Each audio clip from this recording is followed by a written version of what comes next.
So are you doing a budget yet? And are you doing a brand new budget every month? Well guys, it's that time again. February's right around the corner, so let's go ahead and draft our financial game plan for the month. And this month, I'm going to walk you through and talk you through a couple of critical decision points. So first, let's talk about the dates we're going to get paid in the month of February. We're going to get paid on the 6th and again on the 20th. And you're going to notice that the pay amount's going to go up just a little bit, and this is because of one of the first decisions, one of those first critical decisions that we've made, and that is we've adjusted our W-4s so that we are sending less tax money to the government each month, because it's great to get a return each April, but if you're getting a large return each year from the government for taxes, it means you're sending them an interest-free payment and an interest-free loan throughout the year. No thank you. So I'm going to bring my money home, and that's going to help me to get out of debt faster. So that's the first thing I wanted to talk about, is just if you're not claiming enough allowances on your W-4, it's time to dive back into that document. Go to the IRS website. They have a calculator that'll help you determine how much you should be claiming as your allowances on your W-4, so that they're taking out the right amount of taxes. If you're getting a $3,000, $4,000, $5,000, $6,000 check every year, that's awesome for that 1 month, but you could be bringing home that money every month and stop sending it off to the IRS as an interest-free loan. Alright, so as I have mentioned before, my wife and I find giving to be very important, and I wanted to clarify something here. I don't tithe. I wanted to share why I tithe, and I think to share why I tithe, I also want to share some of the reasons that do not influence my tithing. So I do not believe that God needs my money. I don't believe the church needs my money. I think the church does just fine on their own. But what I do believe is that I'm made in my Father's image, my Heavenly Father's image. Right? It tells us that in Genesis. Early on, God made man in His own image. And so I think about who God is. Right? Who is God? What is God's character? And God's character is He's a giver. He's a provider. And so because I'm made in His image, and because I want to be like my Father, and because I want to have that characteristic, that's why I give. I don't give because I think God needs my money, and I certainly don't give because I think the church needs my money. I give because I want to embrace that characteristic. You'll notice that I skipped over saving and investing, because if you've been with me for any amount of time, you know that I'm working Dave Ramsey's baby steps. Baby step number 1 being $1,000 in the bank for emergencies, and then baby step number 2 being the debt snowball. I'm very much in the middle of baby step number 2, so that's why I'm skipping the saving and investing section this time around. Now this month, when we talk expenses, I also wanted to share with you specifically how you go about deciding how much you're going to spend in some categories. Lots of great questions have come in about, well, how do you determine how much to spend on things like groceries, and then how do you also know when you're spending too much in a particular category? And so for our household, groceries, the first couple of times, you just want to put something out there. You want to probably aim high so that you come in low. And so for our family, we know that $200 per paycheck is enough money for our groceries. Now we separate groceries from toiletries, and so we budget an additional $100 for the month when it comes to toiletries. And we just know that works for us. If you're just getting started, I would suggest that you look back at what you've been spending and start to take some averages and then work with those averages early on and really track your spending to determine how much do you need each pay period to get you through to the next pay period. And as a reminder, groceries and toiletries, those types of purchases are great when those purchases are made with cash. Okay, so those are great for having an envelope, stuffing some cash in the envelope, and then going shopping with that envelope. You know, again, we budget $200 per pay period. I get paid every 2 weeks. And so my wife is very careful to try to manage $100 per week. And so she goes shopping and she might spend somewhere around $80, and that leaves $20 to kind of go back and get some of those things that you're going to need periodically, like milk. So a great place to get some envelopes, write on those envelopes, groceries, toiletries, whatever the case is, and stuff them with some cash. And the other great thing about shopping with cash is you can never overspend. And so if you get to the end of the conveyor belt and you have too many products and it's going to cost too much and you don't have enough cash on hand, you're going to start putting things back. And it really does change your behavior. And remember, being on a budget is just behavioral change. Check out some of my other videos to dive deeper into that.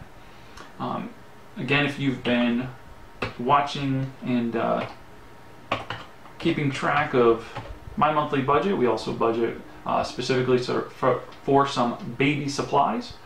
And so we'll budget $150 for the month, $75 per pay period.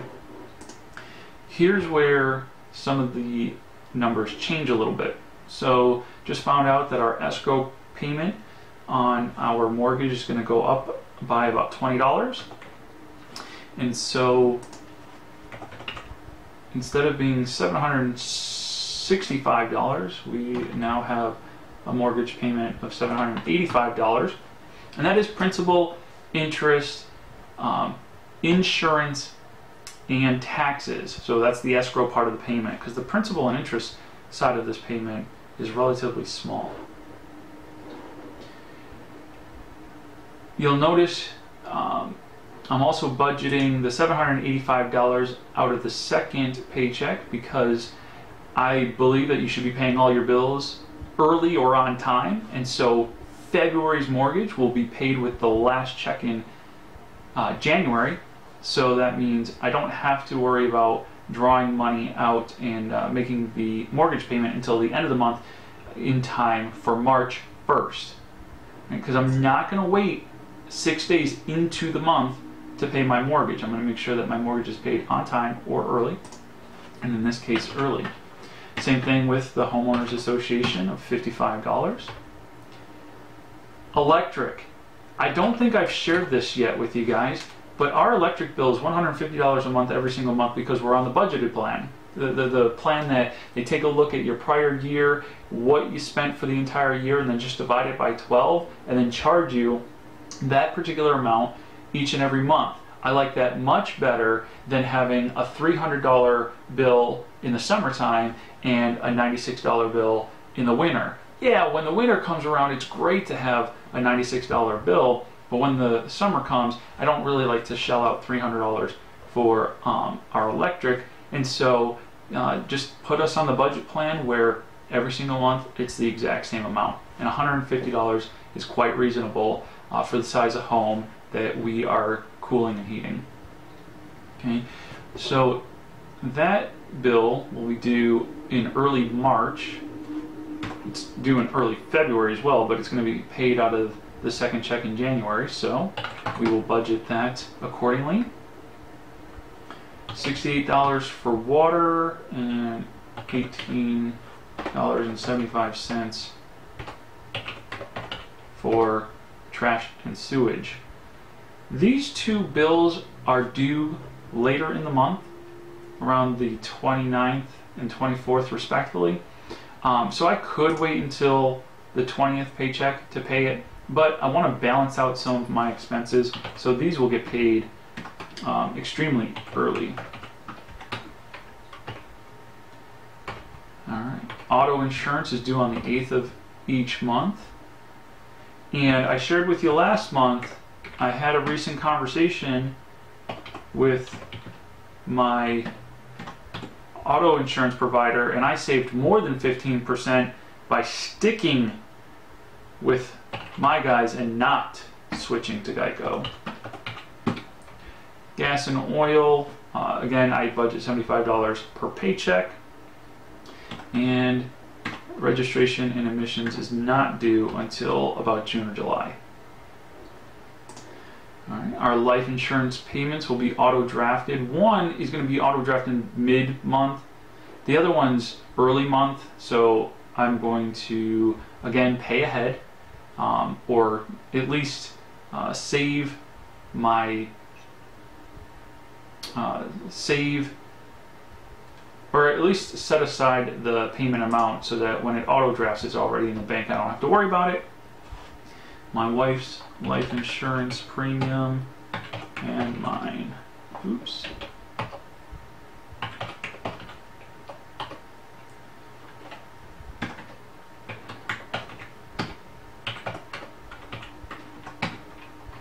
Okay.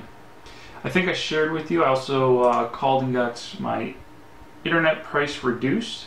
So I did not reduce the amount of service, I simply got them to treat me with some loyalty for being a customer for as long as I have been. Oops, sorry, that's the wrong amount. $59.98 and due in the early part of the month, so we'll be paying ahead for March. Cell phones. If I haven't shared this with you before, I have 2 cell phones. They both have unlimited talk, text, and unlimited data, with the first 1 gigabyte of data being high speed, and then after that it slows down. And I don't think I've ever used the entire gig in a month. 2 lines, unlimited talk, text, and data for $80 a month. So if you are paying more than that for 2 lines, you're paying too much. And it's time for you to either switch carriers or call and talk to your carrier about treating you like the loyal customer that you are. Okay? These companies don't want to lose your business, and so they'll make sure that they're taking good care of you, but sometimes you have to ask. It's a little frustrating that you have to ask, but it's not that big of a deal. Just ask. Same thing with our security system.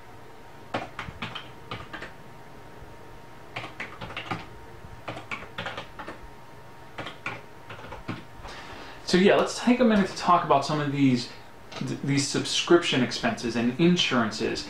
Guys, if you haven't talked to your insurance provider, your internet provider, your cell phone provider in a while, it's time to get on the phone and have a conversation with them to make sure that you're paying the best price possible.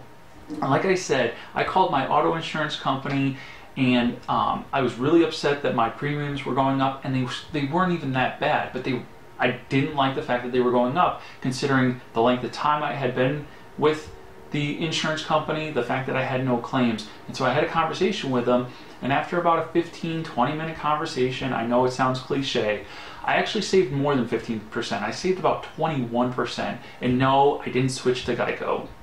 So I really encourage you to get on the phone and have conversations with these providers to make sure that you're paying the best price possible, because you could be paying too much. I know far too many people who are paying $160 or more per month for cell phone service, and I pay half of that.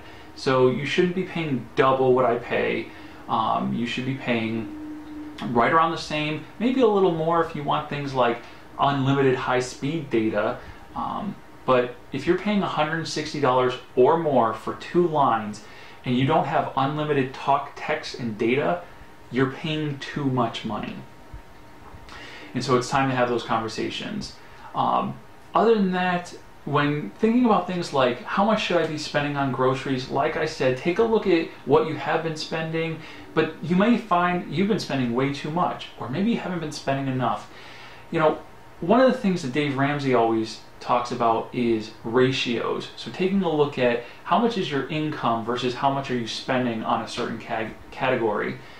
And so for food, you know, if you make less than, let's say, $100,000, then if you're spending somewhere between 5 and 10% of your pay on feeding yourself, that's pretty reasonable. If you make $100,000 a year or more, and you're bringing home about $10,000 a month, and then you're spending 10% of that on food, $1,000 a month, that might be a little bit high, but it really is going to take you looking at it. Take a look at your bank records, see how much you've been spending at the grocery store. If you don't separate out groceries from your toiletries, well then take that into consideration, because I may be only budgeting $400 a month for groceries, but I do budget an extra $100 for toiletries. So that's really the equivalent of $500 a month. But then again, we have a little one at home, and so we have baby expenses, and we also budget another $150 for that. So really, it's a $650 budget on a take-home pay of about $4,000. So it's actually up over 10%. So you just got to take a look at it. You got to dive in to your history records of what have you been spending. Determine for yourself, based on the percentage of your take-home pay, is that outrageous? Is it right in line? Are you not spending enough? Those are the types of things you need to really be thinking about and taking a look at. And notice that as we've gone through the budget so far, we've taken a look at the income. The first thing we're going to do is give. Then we're going to save and invest. If we don't have the $1,000 emergency fund, we're going to do that first, and then we're going to pay our expenses. And notice the order in which I have the expenses listed. You know, we're talking about food first. Take care of you and your family. Make sure that you're getting the energy that you need. Housing is next, making sure that you have a roof over your head. Utilities next, making sure that you can keep the lights on. Transportation, making sure you can get to and from work. And this would normally include a car note, but we've paid off our car, so we don't have an expenditure in the transportation category for our vehicle. You know, then in our household, insurance, life insurance and other insurances are by far more important than having luxuries, right? The bills and subscriptions category, those are luxuries, folks. Don't lose sight of these are nice to haves, not need to haves. Okay? And then you'll notice we've left off here at the entertainment and recreation. So I think I shared with you guys last month that my wife and I didn't actually take the same amount of money. My wife was getting more than I was, and that was perfectly fine. And then I realized that I was shortchanging myself. Not that I needed to be on the same level as the wife, but I was taking $20 per paycheck, and it would be gone. It would be gone well before I got paid the next time, and so it wasn't working. And so now look at this. In the month of February, I'm adjusting it back upwards after a conversation with the wife to make sure, you know, it's not going to mess up the budget. We are only talking $20 per paycheck, but it really feels much better to have $40 per paycheck than $20. I thought I could make it work. I couldn't. I learned my lesson. Then we get to debts. I'm going to make sure that I feed my family and myself before I pay student loans. I'm going to make sure that I pay for my mortgage before I pay for student loans. I'm going to make sure that certain things get paid before some bank gets their money. And guys, if you are current on a credit card, but you're behind on your mortgage or your utilities, you have your priorities backwards. I know a lot of you are thinking, but what about my credit score? And you can check out other videos in which I talk about the importance of your credit score. but your credit score is never more important than feeding your family, yourself, and making sure that your mortgage and rent is paid on time and that the utilities are on. Okay, so make sure you have your priorities straight. So now we take a look at the debt category. My wife's student loans have been in repayment for some time. And this is where, to get out of debt, you want to list your debts smallest to largest. You're going to list them smallest to largest regardless of the interest rate, because you need momentum here. If you can pay off something that's as little as $2,000 and it only has a 3% interest rate, or $10,000 with a 6% interest rate, I understand you want to go after that 6% interest rate, but $10,000 is going to take a lot longer to pay off than $2,000. So you want the momentum, you want that quick win, you want to be able to feel like you've accomplished something that's going to keep you motivated to continue. So guys, put aside the interest rates and really list your debts smallest to largest based on the amount owed. Okay, you'll see we did that here with each one of my wife's individual Sallie Mae loans. So with that, we are going to make the minimum monthly payment on every loan except for the smallest loan. On the smallest loan, we are going to pay as much as we possibly can. And so my wife and I have come up with a number that is like our minimum monthly payment. And that number is $733. You'll notice that our minimum monthly payments are only $451.85. But before her loans went into repayment, we were making a $733 monthly payment to the car to pay it off early. So I wanted to make sure that we were sending at least that much to her student loans once they went into repayment. And so notice here, I'm going to make the minimum monthly payment on every one of her student loans except the smallest. The smallest has a minimum monthly payment of $30.78. But I'm going to send a minimum of $311.93. So I just plug that in here, $311.93. Actually, you know what? Forgive me, I'll come back to that in just a moment, because my student loans, or one of my student loans, is going to go back into repayment in February. So it's been in forbearance, but we've now freed up enough cash flow in the month to start making the minimum monthly payments on my student loans, and so I need to account for those here. Okay. Now you may ask, you might say, well, the total of these loans, $23,000, is less than your wife's, and so you're not even following your own rules. But it's because my wife's loans have been in repayment for some time now, and mine have just gone into repayment, and I don't want to lose the momentum that we've started on her loans. Okay, so I know I'm working a little outside the plan. Please forgive me, but there's a strategy behind why. Okay. So you'll see here at the bottom, we're keeping a running total of what is the difference between the income coming in and all of the expenses going out. And so there's an amount of $285.47. Notice I want to send a $311 payment to her smallest student loan. I'm not going to be able to do that all at once.